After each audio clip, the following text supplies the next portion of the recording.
got my measurement for the 0.884 thousandths of an inch. It's just a cheap, it's just a cheap pair of calipers I got from Harbor Freight. I think they're $8 or $12, and it comes with a battery too, and so so my board was 8.884. A little touchy, and this one only goes 5 thou at a time, but that's more than good enough for what I'm using it for. But so that's my board thickness, and my wall thickness of my bowl is going to be 1/2 inch, and that gives me a 30.8 degree table tilt on my DeWalt 788 scroll saw. So we'll cut out my outside the template next. Okay, so I went to scrollmania.com to get my angle calculator, and here are my numbers. My board thickness is 0.84 inches, and I want a 1/2 inch wall for my bowl, and then I hit solve, and that came out to what, 30 degrees, 30.6, 30.8. I'm going blind. So I have to cut out my first outside of the bowl, and then I will trace around a ring with a compass about 1/2 inch, and then I will go and cut out my first ring, and then I'll just keep tracing each ring, but I'll show you that.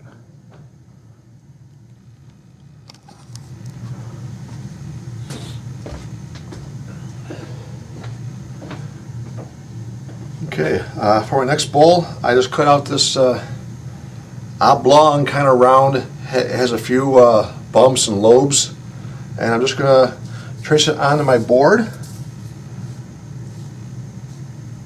like so.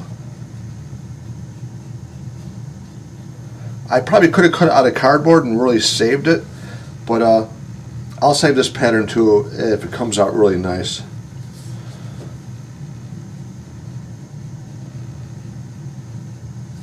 And once I have my outside cut, I'll do my calculations for my wall thickness on each ring,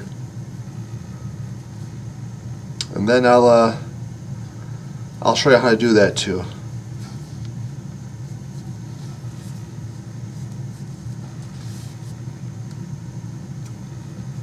Like I said, a cardboard cutout would be a lot easier to do, but this way I could roll this up and save it, fold it,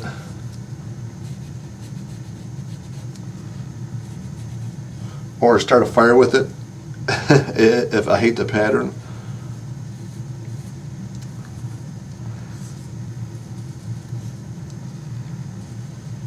And I could have just covered my board with like 2-inch clear cellophane tape, but this way I could use this pattern over and over again and not have to redraw it. And if somebody asked for the exact bowl or 2 of them, I could do that also.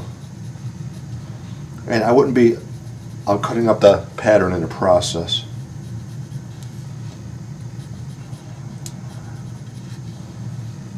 And this doesn't have to be exact, but you are just making a line to follow on your scroll saw. Lines and patterns are just a suggestion. You can do whatever you want.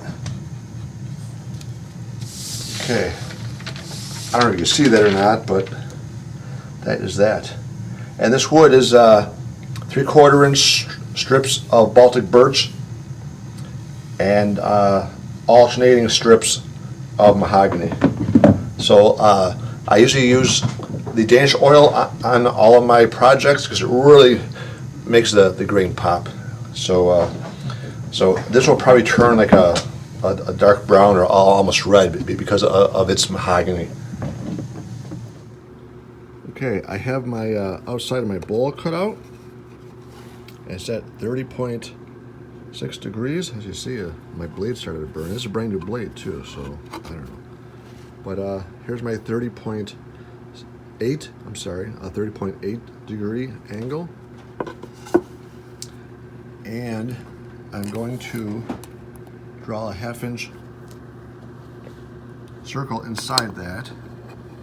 And that would be like, and that's my 1/2 inch. And you don't want to throw away the scrap piece yet either, because I'll turn this over and I'll use this for the angle for each of my pilot holes on my rings. So everything is exact same. And save your scrap, because I actually save my scrap and I make page holders such as this. And hold on, I'll show you one that I did. Like right here.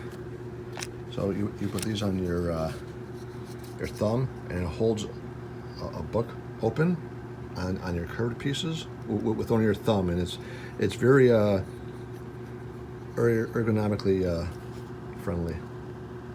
Now I'll use my compass to draw the inside of my first ring at a 1/2 inch.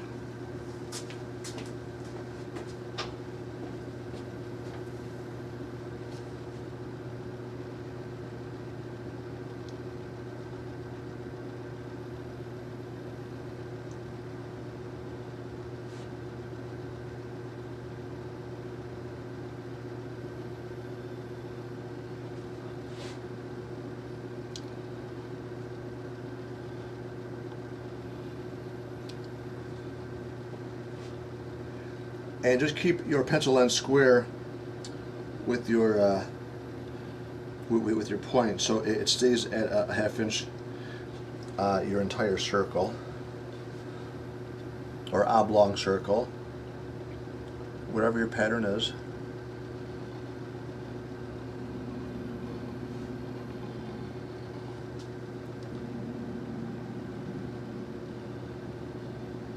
Okay. Next cut. Well, next I have to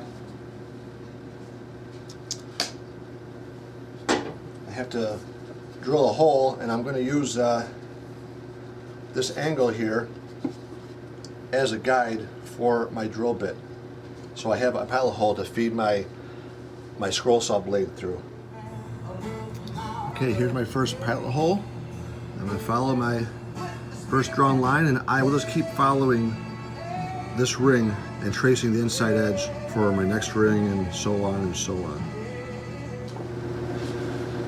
Okay, now that I have my first ring cut out, all I do is put my remaining bottom, line up your lines perfectly.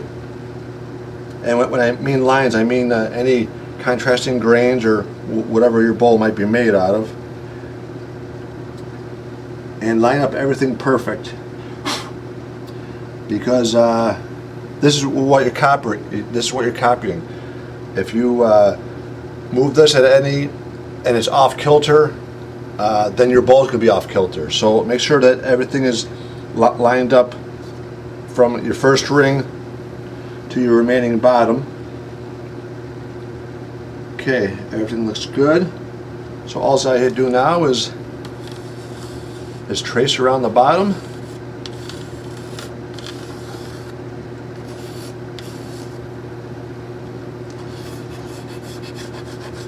And make it dark enough so you can see it, of course.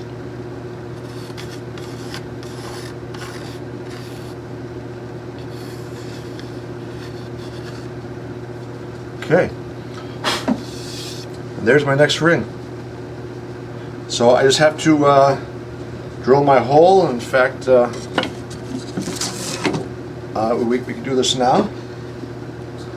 Let me put my spare piece here. And I'm just going to find a spot, and I want to go towards the middle. I don't want to go at an angle because your blade has to follow this hole. So let's try and keep this right towards the middle.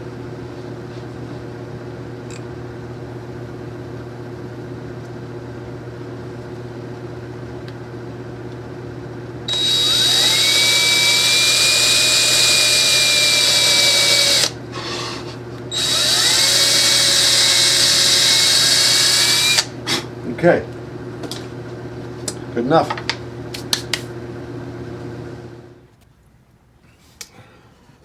Well, here's the inside, all nice and sanded.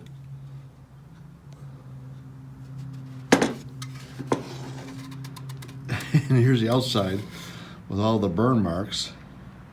It's horrible. Horrible.